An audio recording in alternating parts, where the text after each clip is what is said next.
नमस्कार विद्यार्थियों। तो आज एक बार फिर आपके सामने हाजिर हुआ हूँ। आपकी भारत की खोज पुस्तक जो कक्षा 8वीं की है उसके छोटे प्रश्नों को लेकर के तो ध्यानपूर्वक आप देखिए। एग्जाम में एक एक नंबर के प्रश्न भी अब की बार आने वाले हैं, तो ध्यानपूर्वक देखिए उनको। जैसे पहला प्रश्न है, पंडित जवाहरलाल नेहरू की अहमदनगर के किले में कौन सी जेल यात्रा थी? तो इसका जो आंसर है बी का है, 9वीं जेल यात्रा थी। अगला प्रश्न है, अहमदनगर के किले में लेखक का अंधियारे आकाश में स्वागत किसने किया था? अंग्रेज अधिकारियों ने, भारतीय जनता ने, अन्य कैदियों ने, दूज के चांद ने? तो भाई दूज के चांद ने उत्तर आएगा, डी ऑप्शन है इसका। अगला प्रश्न है, चांद लेखक को क्या याद दिला रहा था? देश को आज़ाद करवाना है, उसे लौटकर घर जाना है, अंधेरे के बाद उजाला होता है, या दुख से डरना नहीं चाहिए? तो इसका उत्तर होगा अंधेरे के बाद उजाला होता है। अगला प्रश्न है, लेखक ने अहमदनगर के किले के बंदी जीवन में कौन सा कार्य प्रारंभ किया? समाचार पत्र पढ़ने शुरू करे, बागवानी करने का काम किया, साहित्य लिखने का, या भाषण देने का? कौन सा काम किया भाई? जैसे कि हमने पाठ में पढ़ा था, तो लेखक ने वहाँ पर कुछ क्यारियाँ खोदी थी, यानी कि बागवानी करने का कार्य शुरू कर दिया। बी का ऑप्शन है। अगला है, अहमदनगर के किले की ऐतिहासिक घटना किस महिला से जुड़ी हुई है? चांद बीबी से, रानी लक्ष्मीबाई से, रानी दुर्गावती से, या रानी पद्मावती से? तो ये इसका उत्तर ए का ऑप्शन सही है, चांद बीबी से। अगला प्रश्न है, चांद बीबी ने किस मुगल सम्राट की शाही सेना से युद्ध किया था? अकबर की सेना से, बाबर की, औरंगजेब की, या फिर डी ऑप्शन है शाहजहां की? इसका सही उत्तर आएगा ए ऑप्शन है, अकबर की। अगला प्रश्न है, लेखक ने कुदाल छोड़कर अपने हाथों में क्या उठा लिया था? तो चार ऑप्शन दिए गए हैं, बंदूक, तलवार, कलम या हल। तो उन्होंने कलम उठा ली थी। अगला प्रश्न है, कौन सा दबाव दम घोटू होता है? वर्तमान का, अतीत का, भविष्य का, उपयुक्त में से कोई नहीं? तो भाई अतीत का जो दबाव है वो बी ऑप्शन है, इसका उत्तर सही रहेगा। अगला प्रश्न है, लेखक को लिखने में कौन सी कठिनाई भयभीत करती है? कलम चलाने की, विषय की जटिलता, समय पर उठने की, विषय पर चिंतन? तो इसमें आएगा भाई विषय की जटिलता, बी ऑप्शन। ये पहले पाठ के प्रश्न थे। अभी अगला पाठ आ जाएगा तलाश। तो तलाश में से जो प्रश्न आए वो हम करते हैं। भारत के अतीत की झांकी शीर्षक पाठ में लेखक ने भारत के किस काल इतिहास का वर्णन किया है? तो इसका उत्तर रहेगा, चारों ऑप्शनों में से आप देख रहे हैं, अतीत काल का। अगला है, लेखक भारत के अतीत का इतिहास में किस रास्ते पर पहुंचा था? तो भाई पश्चिम, किस रास्ते से पहुंचा था? पश्चिम के रास्ते से। अगला प्रश्न है, लेखक किसे खारिज करने का साहस करता था? तो लेखक अतीत की विरासत को खारिज करने का साहस कर रहा था। अगला प्रश्न है, पंडित जवाहरलाल नेहरू ने भारत के इतिहास को किस दृष्टि से देखा था? तो भाई उन्होंने आलोचक की दृष्टि से देखा था। ये बी ऑप्शन है, इसका सही रहेगा। अगला प्रश्न है, लेखक ने सिंधु घाटी सभ्यता को कितनी पुरानी बताया है? तो 5000 वर्ष पुरानी बताया है। ये इसका डी ऑप्शन रहेगा। अगला प्रश्न है, भारत का नाम इंडिया या हिंदुस्तान किस नदी के नाम पर पड़ा है? बहुत इंपॉर्टेंट क्वेश्चन है। तो ये सिंधु नदी के नाम पे पड़ा है, क्योंकि फारसी में से को है की तरह बोलते हैं। तो सिंध से हो गया हिंद और हिंद से हो गया हिंदुस्तान। ठीक है, हिंदुस्तान को अंग्रेजी में इंडिया के नाम से जानते हैं। कुंभ का स्नान किस नदी पर किया जाता है? ये भी इंपॉर्टेंट प्रश्न है। तो कुंभ का स्नान गंगा नदी पर किया जाता है। किस राजा ने अपने राज्यकाल में बौद्ध धर्म का प्रचार प्रसार किया था? तो जैसा कि हम सब जानते हैं के महाराज अशोक, सम्राट अशोक के नाम से जो प्रसिद्ध हुए, तो सम्राट अशोक ने जो है बौद्ध धर्म का प्रचार प्रसार किया था। अगला प्रश्न है, लेखक ने यूरोप के देशों के आगे निकलने का क्या कारण बताया? तो भाई यूरोप के देश आगे क्यों निकल गए? क्योंकि उनका तकनीकी विकास है वो हमसे ज़्यादा है, तो तकनीकी उन्नति, इसका उत्तर ए आ जाएगा। अगला प्रश्न है, लेखक ने वर्तमान भारत का आधार किसे बताया है? भाई प्राचीन संस्कृति को वर्तमान भारत का आधार बताया है, सी ऑप्शन रहेगा इसका। अगला प्रश्न है, यूरोप ने शक्ति प्राप्त करके क्या किया? अहंकारी बन गया, आपस में लड़ाने लगा, एशिया के देशों पर अधिकार करना चाहा, धन बटोरने लगा। तो इसमें से भाई एशिया के देशों पर अधिकार करना चाहा था, इसमें सी ऑप्शन इसका सही रहेगा। अगला प्रश्न है, भारतीयों ने किस संकीर्ण धारणा को अपनाया? महासागरों को पार न करना, विदेशी शिक्षा को ग्रहण करना। तो इसका जो ना ए ऑप्शन है ना भाई, यही सही रहेगा, बाकी कट गए हैं कोई बात नहीं है, तो इसका ए ऑप्शन आएगा। अगला प्रश्न है, भारत की संस्कृति की सबसे महान विशेषता क्या बताई गई है? तो सामंजस्य, कि सबके साथ मेल जोल से रहते हैं। अगला प्रश्न है, अंग्रेजी शासन में भारतीय समाज का कौन सा वर्ग आधुनिकता की ओर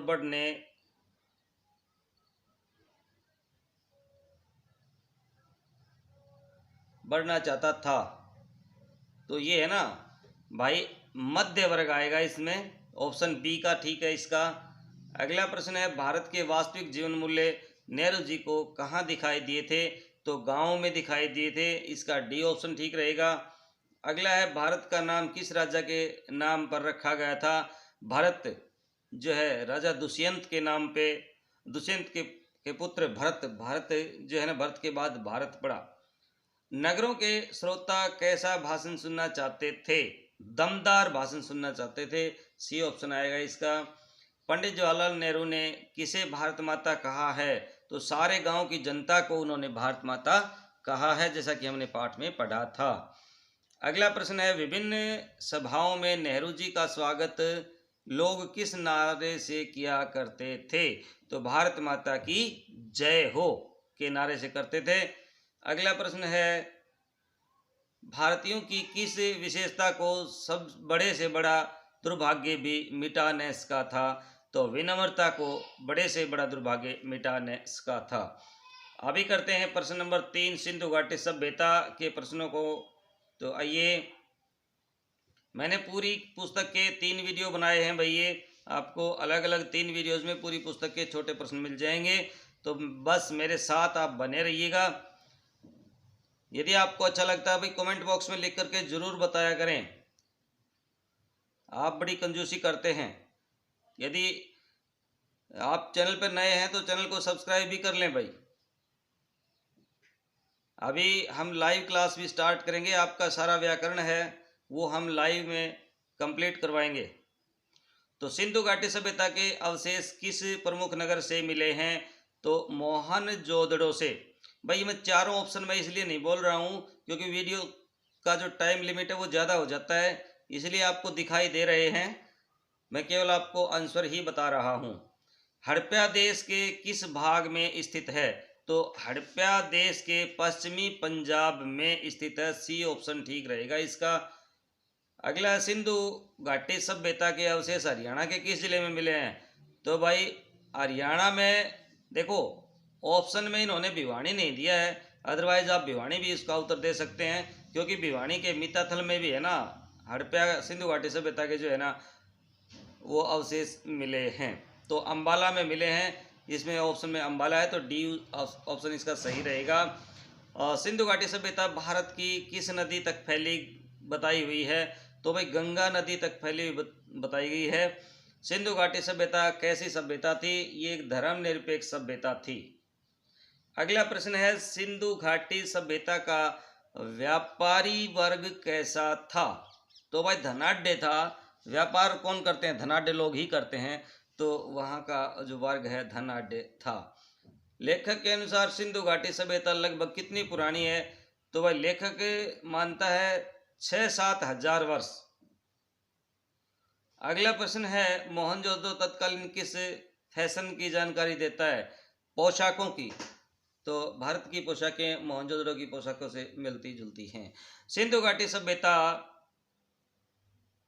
से जोड़कर देखने से भारत कैसा लगता है? सयाने रूप में, बालक के रूप में, युवक के रूप में? तो इसका आएगा सयाने रूप में, पहला ए ऑप्शन आएगा इसका। अगला प्रश्न है, किस वस्तु को देखकर लगा कि सिंधु घाटी सभ्यता तकनीकी उन्नति दृष्टि से उन्नत थी? तो भाई हमाम और नाली तंत्र से, वहाँ पर यानी कि जो स्नानागार बनाए गए थे और नालियों की जो व्यवस्था की गई थी ना, उस हिसाब से जो है हम कह सकते हैं कि वो तकनीकी नगर था या तकनीकी दृष्टि से उन्नत था। आर्यों का मुख्य धंधा क्या था? आर्यों का मुख्य धंधा भाई कृषि था। अगला प्रश्न, सिंधु घाटी सभ्यता के विनाश का कारण क्या था? तो सिंधु नदी की बाढ़ के कारण ही सिंधु जो सभ्यता का है ना, वो सिंधु घाटी सभ्यता का विनाश हो गया था, ऐसा माना जाता है। सिंधु घाटी सभ्यता के पश्चात भारत में किस कारोबार पर अधिक बल दिया गया? कृषि पर। स्वाभाविक सी बात है, क्योंकि वो कृषि करते थे। अगला, सिंधु घाटी सभ्यता की खोज से पूर्व सबसे पुराना इतिहास किसे स्वीकार किया जाता है? तो वेदों को ही माना जाता है। पूरे भारतवर्ष में वेद हमारी सबसे पवित्र पुस्तकें मानी जाती हैं। आर्यों को मूल रूप से कहाँ का माना गया है? तो आर्यों को मूल रूप से भारत का ही माना गया है। अगला प्रश्न है, यूरोपीय लेखकों ने वेदों की रचना का समय कब माना है? तो ईसा पूर्व 1500 ईस्वी। ईसा पूर्व में तिथियां उल्टी चलती थी, 500, 400, 300, 200, 100, ठीक है, इस तरह से। तो 1500 ईस्वी पूर्व। वेद शब्द का अर्थ क्या है? वेद का अर्थ है ज्ञान का संग्रह। आर्यों ने किस पर ध्यान कम दिया? आत्मा पर। कौन सा वेद सबसे पुराना माना जाता है? तो भाई ऋग्वेद है, वो सबसे पुराना माना जाता है। अगला प्रश्न है, मोहनजोदड़ो की खुदाई ने किसे और पुराना सिद्ध कर दिया? भारत को, भारतीय ग्रंथों को? ये प्रश्न कट गया है भाई, इसके ऑप्शन बाकी भी कट गए हैं, वो उत्तर इसमें नहीं है। तो अवेस्ता ग्रंथ किस प्रकार का ग्रंथ है? धार्मिक ग्रंथ है भाई। अवेस्ता की रचना किस देश में हुई मानी जाती है? ईरान में। ऋग्वेद किस शैली में रचित है? काव्य शैली में रचित है, कविताओं के रूप में। भारतीय संस्कृति किसमें विश्वास करने वाली बताई गई है? तो परलौकिकता में भारतीय संस्कृति विश्वास करती है। नेहरू जी के अनुसार भारतीयों की सोच में परिवर्तन क्यों आया? गुलामी के कारण। यानी जब भारत गुलाम हो गया तो धीरे धीरे भारतीयों की सोच परिवर्तित हो गई। लेखक के अनुसार भारतीय संस्कृति की सबसे बड़ी विशेषता क्या है? तो निरंतरता। निरंतरता है वो हमारी सबसे बड़ी विशेषता है। जाति व्यवस्था के निर्माण का प्रमुख उद्देश्य क्या था? समाज की मजबूती। उत्तर आएगा इसका समाज की मजबूती। प्रश्न नंबर 29 लेखक ने भारत के किस अटूट सिलसिले को अद्भुत बताया? तो भाई 3-4 हजार वर्ष के सांस्कृतिक विकास के सिलसिले को। अगला प्रश्न है, लेखक ने उपनिषदों का रचनाकाल कब माना गया है? तो उपनिषदों का रचनाकाल है भाई वो ईसा से 800 ईस्वी पूर्व। लेखक के अनुसार उपनिषदों में कौन सा उत्साह दिखाई पड़ता है? तो सत्य की खोज का, कार्यनिष्ठा का? तो इसमें कार्यनिष्ठता का आएगा भाई। अगला, उपनिषदों में कौन सा दृष्टिकोण अपनाया गया है? तो वैज्ञानिक दृष्टिकोण इसमें अपनाया गया है। उपनिषदों का ज्ञान किस प्रकार का है? आत्मा का ज्ञान है। उपनिषदों में आत्मा और परमात्मा के बारे में क्या कहा गया है? दोनों मूलतः एक ही हैं। उपनिषदों में वस्तु जगत यानी संसार को क्या कहा गया है? मिथ्या, भ्रम, यानी कि मिथ्या कहा गया है। उपनिषदों में किसका विरोध किया गया है? जादू और टोनों का उपनिषदों में विरोध किया गया है। उपनिषदों की प्रमुख प्रार्थना में किसकी कामना की गई है? तो मृत्यु से अमरता की ओर ले जाने की कामना की गई है कि तमसो मा ज्योतिर्गमय मर्त्यो मा अमर्तयः, कि अंधेरे से प्रकाश की तरफ ले चलो और मृत्यु से अमरता की तरफ ले चलो। बी ऑप्शन आएगा। किस ग्रंथ में कहा गया है कि हे यात्री इसीलिए चलते रहो चलते रहो? ये ऐतरेय ब्राह्मण जो ग्रंथ है उसमें कहा गया है। उपनिषद साहित्य में व्यक्तिगत जीवन के विकास के लिए किस किस बात पर बल दिया गया है? तो आत्म संयम पर। भारतीय आर्य किस में विश्वास रखते थे? तो भारतीय आर्य व्यक्तिवाद में विश्वास रखते थे। तो भाई अगला प्रश्न है, भारतीय आर्यों के व्यक्तिवाद का क्या परिणाम हुआ? उदार होना, आत्म केंद्रित होना, संकीर्ण होना, राष्ट्रवादी होना। ए उत्तर आएगा इसका, उदार होना। अगला प्रश्न है, भारतीय जाति व्यवस्था का समाज पर क्या प्रभाव पड़ा? तो भाई समाज में एकता कमजोर हो गई जाति प्रथा आने से। कौटिल्य किसका नाम था? कौटिल्य चाणक्य का नाम था भाई।